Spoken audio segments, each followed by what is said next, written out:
ختم نبوت کا عقیدہ اتنا اہم عقیدہ ہے کہ حضور صلی اللہ علیہ وسلم کے زمانے میں دو آدمیوں نے نبوت کا جب دعویٰ کیا، ایک کا نام اسود عنسی تھا اور دوسرے کا نام تھا مسیلمہ کذاب۔ حضور علیہ السلام نے اسود عنسی کو قتل کرنے کے لیے ایک صحابی کو حکم دیا جن کا نام ہے حضرت فیروز دیلمی رضی اللہ تعالیٰ عنہ۔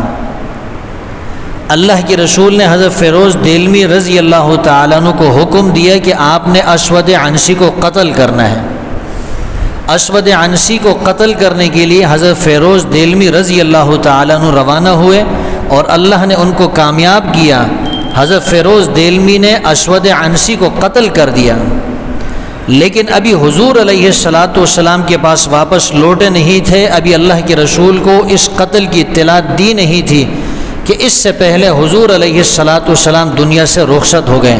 لیکن اللہ کے رسول کو وحی کے ذریعے سے پتہ چل گیا کہ حضرت فیروز دیلمی رضی اللہ تعالیٰ عنہ کامیاب ہو گئے ہیں اور انہوں نے اسود عنسی کو قتل کر لیا۔ اس سے آپ اندازہ لگائے کہ ختم نبوت کا عقیدہ کتنا اہم ہے، اور جو حضور علیہ السلام کے بعد یہ دعویٰ کرے گا کہ مجھے نبوت ملی ہے، اس کی سزا یہ ہے کہ اس کو قتل کر دیا جائے۔ خود حضور علیہ السلام نے اس آدمی کے یعنی اسود عنسی کو قتل کرنے کے لیے کس کو روانہ کیا؟ حضرت فیروز دیلمی رضی اللہ تعالیٰ عنہ کو روانہ کیا۔ اس سے پتہ چلتا ہے کہ ختم نبوت کا عقیدہ بہت اہم ہے، اور یہ عقیدہ بہت ضروری ہے کہ پیغمبر صلی اللہ علیہ وسلم کو سب سے آخر میں نبوت دی گئی، آپ کے بعد کسی کو نبوت نہ ملی ہے اور نہ قیامت کی صبح تک کسی کو نبوت ملے گی۔ ختم نبوت کی اہمیت کا اندازہ آپ اس سے لگائے کہ مسیلمہ کذاب نے، جس نے جھوٹا دعویٰ کیا تھا نبوت کا، اس نے دو اپنے قاصد حضور علیہ السلام کے پاس بھیجے سفیر بنا کر، تاکہ حضور علیہ السلام سے بات چیت ہو جائے۔ مسیلمہ کذاب نے دعویٰ کیا تھا کہ میں بھی اللہ کا رسول ہوں، اور وہ حضور علیہ السلام سے کہتا تھا کہ میں آپ کو اللہ کا رسول مانتا ہوں، لیکن جس طرح آپ اللہ کے رسول ہیں میں بھی اللہ کا رسول ہوں۔ اس کے دو قاصد سفیر بن کر حضور علیہ السلام کے پاس آئے تو حضور علیہ السلام نے ان سے پوچھا کہ یہ بتاؤ تم مسیلمہ کذاب کو اللہ کا نبی مانتے ہو؟ دونوں نے کہا کہ جی ہم اس کو اللہ کا نبی مانتے ہیں۔ حضور علیہ السلام نے ارشاد فرمایا اگر یہ قانون کی خلاف ورزی نہ ہوتی، یعنی بین الاقوامی قانون یہ ہے کہ سفیر کو قتل نہیں کیا جاتا، تو اللہ کے رسول نے ارشاد فرمایا کہ اگر سفیر کو قتل کرنے کی اجازت ہوتی میں آج تم دونوں کو یہیں پر قتل کر دیتا، لیکن اس لیے قتل نہیں کر رہا کہ تم دونوں سفیر بن کر آئے ہو اور سفیر کو قتل کرنے کی اجازت نہیں، یہ بین الاقوامی قانون ہے۔ اللہ کے رسول نے ان کو اس طرح چھوڑ دیا، لیکن روایات سے پتہ چلتا ہے کہ بعد میں ان دو قاصدوں میں سے، ان دو سفیروں میں سے ایک جو ہے وہ بعد میں کسی جنگ کے اندر مارا گیا، اور ایک حضرت عمر رضی اللہ تعالیٰ عنہ کے زمانے میں جب حضرت عمر رضی اللہ تعالیٰ عنہ کے سامنے پیش ہوا تو حضرت عمر نے فرمایا کہ اب تو سفیر بن کر نہیں آیا، اس لیے ہم تیرے قتل کا حکم دیتے ہیں، لہٰذا بعد میں اس کو بھی قتل کر دیا گیا۔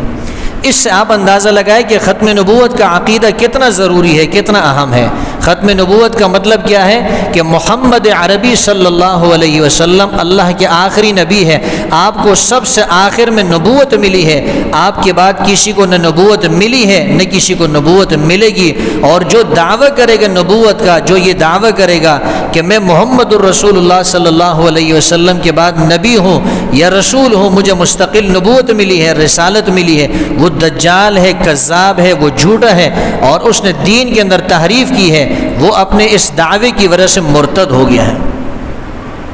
تو ختم نبوت کا عقیدہ کوئی معمولی عقیدہ نہیں ہے، یہ اتنا اہم عقیدہ ہے کہ جب اللہ کے رسول دنیا سے تشریف لے گئے اور حضرت ابوبکر صدیق رضی اللہ تعالیٰ عنہ کو خلیفہ بنایا گیا، تو حضرت ابوبکر صدیق رضی اللہ تعالیٰ عنہ نے سب سے پہلے جو جنگ لڑی ہے وہ مسیلمہ کذاب کے لشکر سے لڑی ہے، وہ مسیلمہ کذاب جس نے نبوت کا جھوٹا دعویٰ کیا تھا۔ ختم نبوت کے عقیدے کی اہمیت جس طرح توحید کی اہمیت ہے، اسی طرح ختم نبوت کے عقیدے کی بھی اہمیت ہے۔ جس طرح تو اللہ کی توحید کا عقیدہ اہم عقیدہ ہے، اسی طرح ختم نبوت کا عقیدہ بھی اہم عقیدہ ہے۔ عقیدہ توحید کے لیے صحابہ کرام نے قربانی دی، لگ بھگ 269 کے لگ بھگ صحابہ جو ہے وہ شہید ہوئے، اور یہ تمام جنگوں کے اندر جو تعداد ہے وہ اتنی بنتی ہے، چاہے بدر ہو، احد ہو، چاہے دوسرے غزوات ہو، ان تمام غزوات کی جو تعداد ہے اس میں ان تمام غزوات کے اندر شہید ہونے والے صحابہ کی جو تعداد ہے وہ 269 کے لگ بھگ ہے۔ لیکن حضرت ابوبکر صدیق رضی اللہ تعالیٰ عنہ نے مسیلمہ کذاب کے خلاف جو جنگ لڑی ہے، اس جنگ کے اندر شہید ہونے والے صحابہ کرام اور تابعین کی جو تعداد ہے وہ 1200 کے لگ بھگ ہے۔ اس سے آپ اندازہ لگائے کہ وہاں توحید کے لیے بھی صحابہ شہید ہو رہے ہیں، لیکن دوسری طرف ختم نبوت کا عقیدہ اتنا اہم ہے کہ اس کے لیے بھی صحابہ کرام اور تابعین اپنی شہادت پیش کر رہے ہیں، اور کوئی درجنوں میں بھی نہیں، سینکڑوں بھی نہیں، 1000 سے بھی وہ تعداد جو ہے شہیدوں کی تجاوز کر گئی ہے۔ خود اللہ نے جس عقیدے کو ایک نہیں کئی مقامات پر بیان کیا ہے، علماء نے جو آیات جمع کی ہے ختم نبوت کے بارے میں 100 کے لگ بھگ آیات ہے، جس سے پتہ چلتا ہے کہ محمد عربی صلی اللہ علیہ وسلم اللہ کے آخری نبی ہے، آپ کو سب سے آخر میں نبوت ملی ہے، آپ کے بعد کسی اور کو نبوت نہیں ملے گی۔ جہاں تک عیسیٰ علیہ السلام کی بات ہے، احادیث میں آتا ہے کہ عیسیٰ علیہ السلام قیامت سے پہلے نزول فرمائیں گے، قیامت سے پہلے وہ آئیں گے، تو یاد رکھنا مستقل نبی بن کر نہیں آئیں گے، وہ حضور علیہ السلام کے امتی بن کر آئیں گے۔ اور یہ بھی یاد رکھنا کہ عیسیٰ علیہ السلام کو جو نبوت ملی ہے وہ حضور علیہ السلام کی نبوت سے پہلے ہے، وہ حضور علیہ السلام کے آنے سے پہلے ہے۔ حضور علیہ السلام کے آنے کے بعد نہ عیسیٰ علیہ السلام کو نبوت ملی، نہ کسی اور کو ملی ہے، اور نہ کسی اور کو ملے گی۔ عیسیٰ علیہ السلام کو نبوت کب ملی ہے؟ وہ تو پہلے سے مل چکی ہے، لہٰذا اب اگر عیسیٰ علیہ السلام آئیں گے، اس سے حضور علیہ السلام کی ختم نبوت پہ کوئی فرق نہیں پڑتا، اس سے حضور علیہ السلام کے خاتم النبیین ہونے پر کوئی فرق نہیں پڑتا، اس لیے کہ اللہ نے عیسیٰ علیہ السلام کو تو پہلے سے نبوت دے دی ہے، اور خاتم النبیین کا مطلب یہ ہے کہ جس کو سب سے آخر میں نبوت دی گئی، اس کے بعد کسی اور کو نبوت نہ دی گئی ہو۔ اللہ کے رسول نے فرمایا انا خاتم النبیین، میں اللہ کا آخری نبی ہوں، میرے بعد کوئی اور نبی نہیں آئے گا۔